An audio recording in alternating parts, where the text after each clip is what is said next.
میرا نام یاسر ہے۔ یہ واقعہ اس وقت کا ہے جب میری عمر 25 سال تھی اور میں ماسٹرز کر رہا تھا۔ میرے گھر میں میرے والد اور والدہ رہتے تھے۔ ایک بڑی بہن تھی جس کی شادی ہو چکی تھی اور وہ امریکہ سیٹل ہو چکی تھی۔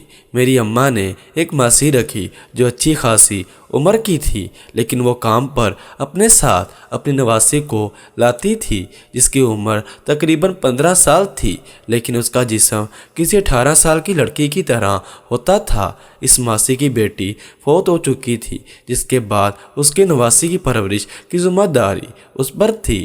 خیر کچھ ہی مہینوں میں وہ ماسی اور اس کی نواسی ہمارے گھر میں ایڈجسٹ ہو گئے اور ہم نے ان دونوں پر اور ان دونوں نے ہم پر بھروسہ کرنا شروع کر دیا۔ میں تو ویسے ہی خاص طور پر شریف سا لڑکا تھا، مگر پیار کا ایسا بھوکا کہ جو بھی مل جائے چھوڑتا نہیں تھا۔ میرے گھر اور دوستوں میں کسی کو میری ان حرکتوں کا علم نہ تھا۔ میرے باپا ایک بزنس مین تھے اور ان کا بزنس پورے پاکستان میں پھیلا ہوا تھا، جس کی وجہ سے وہ اکثر کسی نہ کسی شہر میں جاتے رہتے تھے۔ میری دادی کا گھر دوسرے شہر میں تھا۔ ایک بار ایسا ہوا کہ بابا کو اپنے بزنس کے سلسلے میں دوسرے شہر میں جانا تھا۔ اماں کا میکہ اسی شہر میں تھا۔ ابا جاتے ہوئے اماں کو بھی ساتھ لے گئے تاکہ وہ اپنے والدین اور بھائیوں سے ملاقات کر لے۔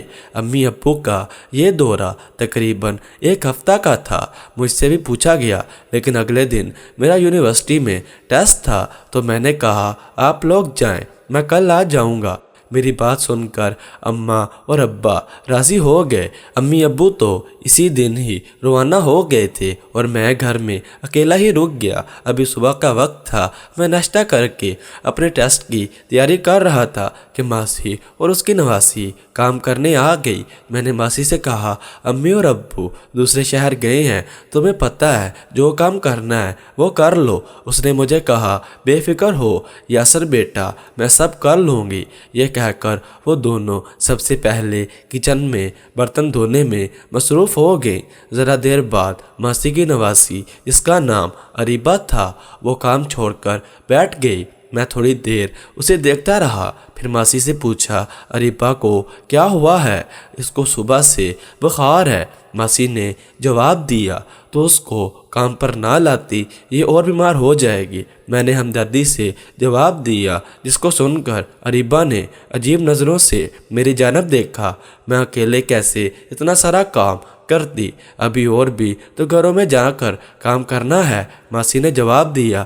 میں اس کو دوائی لا دوں؟ میں نے ماسی سے سوال کیا۔ نہیں، ابھی گھر جا کر لے دوں گی، ماسی نے جواب دیا۔ گھر تو تم شام کو جاؤ گی؟ میں نے ماسی سے پھر سوال کیا۔ جی شام تک ہی جانا ہوگا، ماسی نے جواب دیا۔ ایسا کرو تم اپنا کام کرو، میں اریبہ کو ڈاکٹر کے پاس لے جاتا ہوں، میں نے ماسی سے کہا۔ رہنے دیں یاسر صاحب، آپ تکلیف نہ کریں، ماسی نے منع کرنے کے انداز میں مجھے کہا۔ تکلیف کیسی؟ تم لوگ اتنی خدمت کرتے ہو ہماری اور سارے گھر کا کام کرتی ہو، یہ تو ہمارا حق بنتا ہے، بس تم اپنا کام کرو، میں بھی اس کو دوائی لا دیتا ہوں۔ یہ کر کر میں نے اریبہ کو کہا جلدی چلو، ایسا نہ ہو کلینک بند ہو جائے۔ اریبہ نے ماسی کی جانب دیکھا، ماسی نے ہاں میں سر ہلا دیا۔ اریبہ میرے ساتھ چلنے کو تیار ہو گئی۔ کار میں بیٹھ کر میں نے اریبہ کی گردن پر اپنا ہاتھ لگایا اور کہا تم تو کافی تیز بخار ہے، تم کو آرام کرنا چاہیے۔ اریبہ نے کوئی جواب نہ دیا اور خاموشی سے سر جھکا لیا۔ خیر تھوڑی دیر بعد ہم دوائی لے کر واپس آ چکے تھے۔ میں نے ماسی سے کہا ڈاکٹر نے اس کو مکمل آرام کرنے کا بولا ہے، تم اس کو گھر چھوڑ کر پھر جانا اپنے دوسرے کام پر۔ ماسی نے جواب دیا صاحب گھر کیسے چھوڑ سکتی ہوں، گھر تو کافی دور ہے، اس کو ہمت کر کے خود ہی جانا ہوگا میرے ساتھ۔ ڈاکٹر نے کہا ہے اگر آرام نہ کیا تو دوا کا اثر نہیں کرے گی اور طبیعت زیادہ خراب ہو جائے گی، بہتر یہی ہے کہ اسے آرام کرنے دو، میں نے جواب دیا۔ ماسی سوچ میں پڑ گئی، پھر بولی صاحب میں اس کو گھر تو نہیں لے جا سکتی، اگر آپ کو برا نہ لگے تو میں اس کو شام تک آپ کے گھر چھوڑ دوں، میں باجی سے بات کر لوں گی۔ ماسی نے درخواست دی تو ایک دم میرے دماغ میں منصوبہ بننے لگا۔ میں نے تھوڑا سوچا، پھر کہا باجی سے بات کرنے کی ضرورت نہیں ہے، ویسے بھی وہ 1 ہفتے بعد آئیں گے، تم اس کو چھوڑ دو لیکن شام تک واپس ضرور لے جانا۔ ہو سکتا ہے میں گھر سے باہر جاؤں تو یہ اکیلی کیسے رہے گی گھر میں؟ میں نے خوشی کو دباتے ہوئے کہا، صاحب آپ فکر نہ کریں، میں شام کو آ کر اس کو لے جاؤں گی۔ ماسی نے خوش ہو کر کہا۔ ذرا دیری بعد ماسی اپنا کام ختم کر کے چلی گئی۔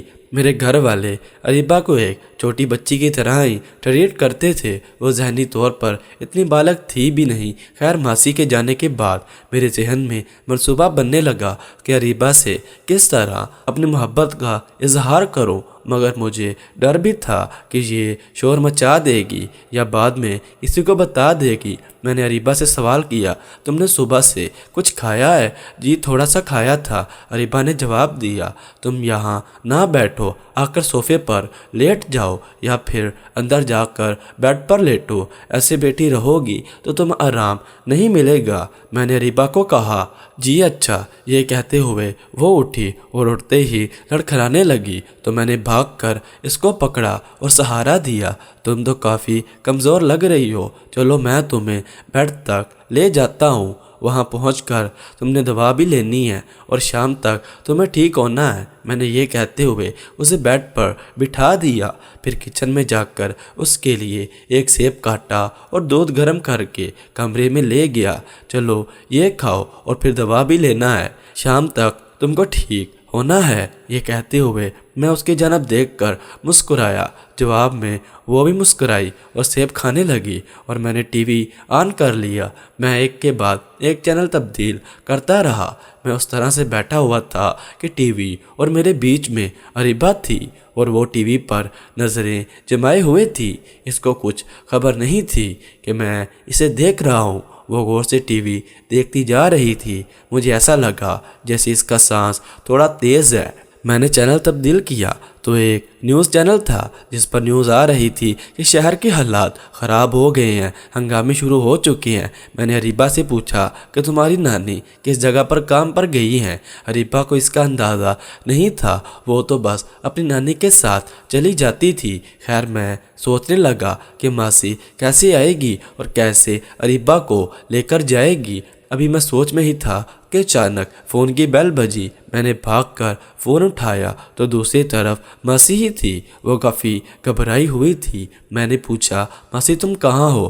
تو اس نے جواب دیا، جو ایریا بتایا وہ میرے گھر سے کافی دور تھا اور وہاں کے حالات خراب تھے۔ میں نے ماسی سے اس کا پروگرام پوچھا کہ وہ کس طرح واپس آئے گی اریبہ کو لینے، تو اس نے جواب دیا، یاسر بیٹا اس وقت گھر سے نکلنا اپنی جان کو خطرے میں ڈالنا ہے۔ میں نے ماسی سے کہا، اگر ہمارے گھر تک آ سکو تو لے جاؤ، تم دونوں یہیں رک جانا جب تک حالات ٹھیک نہیں ہوتے۔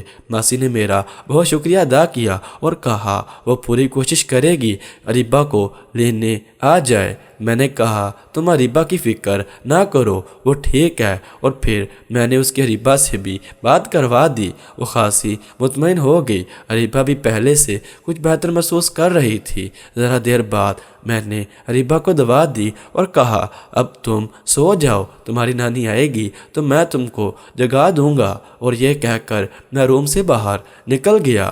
مجھے کل یونیورسٹی جانا بھی مشکل لگ رہا تھا۔ ابھی میں اپنے دماغ میں پلان کر رہا تھا کہ دوست کا فون آیا اور اس نے بتایا کہ کل یونیورسٹی بند ہے کیونکہ شہر کے حالات کافی خراب ہیں۔ میں دل میں بہت خوش ہوا اور دعا کرنے لگا کہ ماسی اریبہ کو لینے نہ آ سکے۔ میں نے لاؤنج میں ٹی وی آن کیا تو پتہ چلا شہر کے حالات مزید خراب ہو گئے ہیں۔ میں بہت خوش تھا کہ اب تو اریبہ کو یہاں ہی رکنا پڑے گا۔ خیر، میں تھوڑی دیر گھر میں ادھر ادھر گھومتا رہا، پھر بھوک لگنے لگی تو میں نے کچن میں جا کر کھانا گرم کیا اور جا کے اریبہ کو دیکھا تو وہ جاگ چکی تھی۔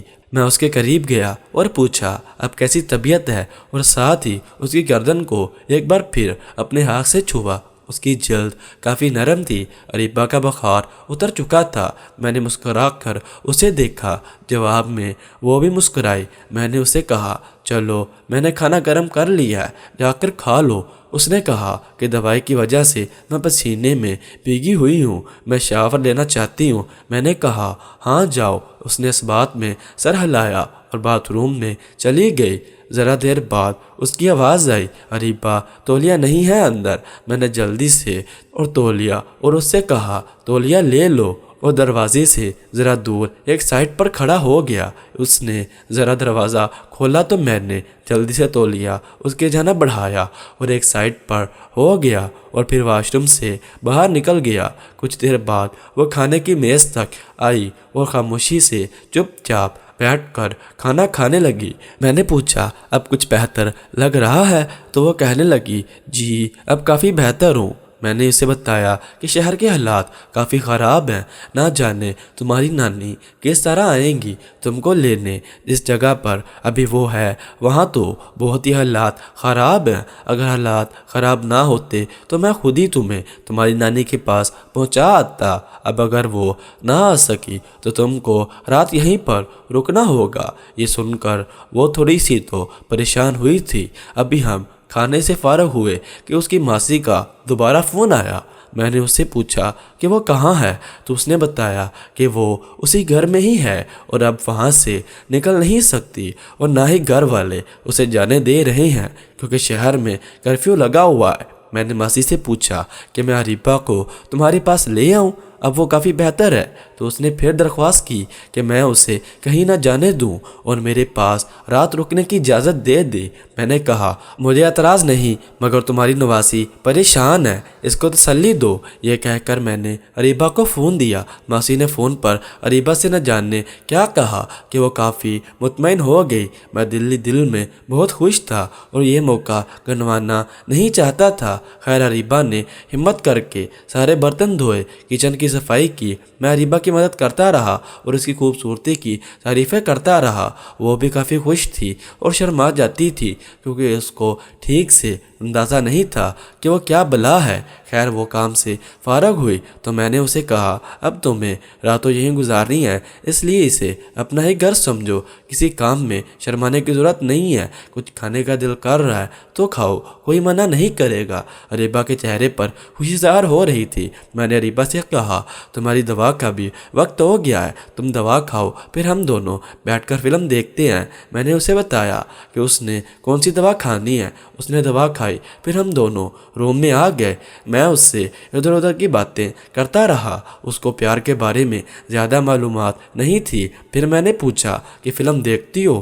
تو اس نے جواب دیا، کبھی کبھی دیکھ لیتی ہوں۔ میں نے پوچھا، کیا اچھا لگتا ہے؟ تو اس نے جواب دیا، گانے اور ڈانس۔ میں نے کہا، چلو فلم دیکھتے ہیں۔ میں نے ٹی وی پر ایک فلم چلا دی۔ میں نے چپکے سے منہ اس کے کان کے پاس کیا اور پوچھا، کیسی فلم ہے؟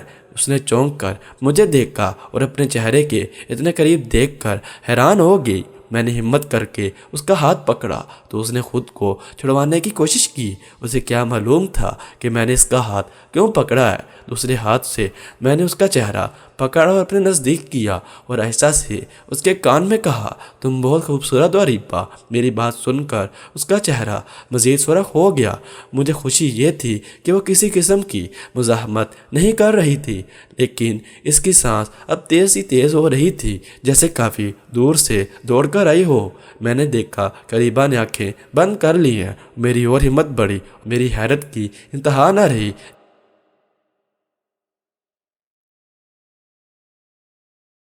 اگر آپ اس کہانی کا پارٹ 2 بھی دیکھنا چاہتے ہیں تو کمنٹس میں یس لکھیں۔